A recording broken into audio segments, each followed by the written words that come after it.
What's up, guys? Today I'm going to be working on the old T-bucket some more. I'm going to figure out this serpentine setup on it. I'm going to try to reuse the factory stuff. So I'm going to start looking at that and seeing what I got to do to make that work. And so let me show you where I'm at so far. Okay, after toying around with this for a little while, I ended up, and mind you, I have the factory GM truck accessory drive and pulleys and all that. I ended up cutting off the power steering pump. I didn't have a puller and I needed to get the bracket out of the way, so I cut that off and I kind of got everything mounted up here on the engine. But one thing right off the bat, and mind you, I don't have the support rods in here, but when I do, you can see right there the fan motor is hitting the water pump. So I'm going to have to move this forward. I'll probably move it forward a couple inches. I still have plenty of room up here in front of the front suspension to move it forward an inch and a half or two, and that'll give me plenty of clearance then. But let me pull this whole fan and shroud and radiator out of the way, then I'll show you what the actual pulley setup looks like and why I kind of laid it out with some blue tape. Alright, so here's where I ended up using the factory stuff. So you can see here there's no more power steering pump. This is actually another idler pulley that I popped off because its belt wouldn't even touch it. And so in this configuration it would actually work. So the water pump spins opposite of the crank, so you have to get it up and around. So this configuration would work, but here's my big hang up, is how high the alternator is. You can see it's actually taller than the intake, and even when the shroud and everything are in there, this thing is kind of sitting up higher than that. So I was on Google looking up things, because this alternator sits in front of the head, but not completely. It's still I don't know, maybe about if it was about an inch forward, it would completely clear the front of the block and the head, but it's back just enough.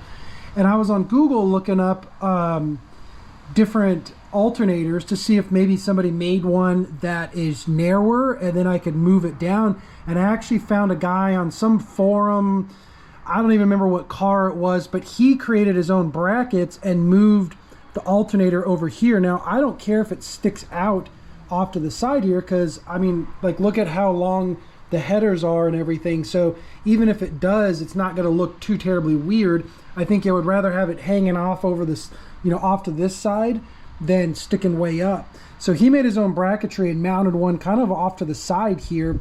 So I think that's what I'm going to do, is I'm going to pull the alternator off and that bracket and then measure up and try to fabricate my own brackets to mount the alternator over here. My only concern is I need to make sure that I have enough wrap on the water pump so that it spins without slipping or anything, but that shouldn't be too big of an issue. I might even do another ribbed idler pulley, like up here, to where it'll come, the belt would come up here, around, and then go kiss the alternator, and then come back down, or something like that, if I need more wrap. So first things first, I'm gonna get this all off, and I'm probably gonna just draw this all up in SolidWorks and have it laser cut out and everything. So I really won't have a lot to show you, but I'm gonna show you what it looks like when I finish here.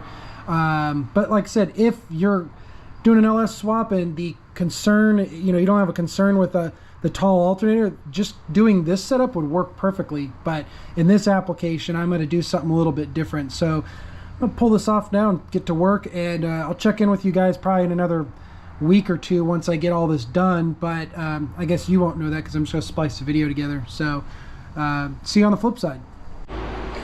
Alright, so what I was showing you was I made this little template. I started to draw it up in SolidWorks, and I was Googling something about it, and then I found this bracket. So this one's made by LSX Innovations, and it's basically exactly what I need. So belt will run around the crank, up around this tensioner, under the water pump. There's another pulley that goes here that'll make sure that it gets enough wrap on the water pump. It'll come up, it'll come down around the alternator and then back down. this little bracket was like 75 bucks or something like that, so definitely worth it because it probably cost me more than that in just material.